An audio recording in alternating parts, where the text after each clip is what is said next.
આગામી તારીખ 7 મે 2024ના રોજ લોકસભા જનરલ ઇલેક્શન યોજાનાર છે અને 7 તારીખના રોજ મતદાન થનાર છે। આ વખતે પણ દર ચૂંટણીની જેમ જ ચૂંટણી પંચના આદેશ મુજબ દરેક બૂથો ઉપર તમામ મતદારો માટે થઈ અને સુરક્ષાની પૂરતી તૈયારી કરવામાં આવેલી છે।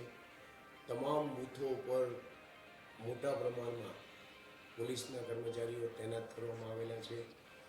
એટલે મારી તમામ મતદારોને અપીલ છે કે આપ લોકો તારીખ 7 મેના રોજ મોટી સંખ્યામાં મતદાન મથક ઉપર જઈ અને આપના અધિકારનો પ્રયોગ કરો। પોલીસ કર્મચારીઓ કે જે ચૂંટણી ફરજમાં રોકાયેલા હોવા છતાં ઈડીસી અને પોસ્ટલ બેલેટ દ્વારા 100% મતદાન કરે એ પ્રકારની વ્યવસ્થા પણ આ વખત ગોઠવવામાં આવેલી છે।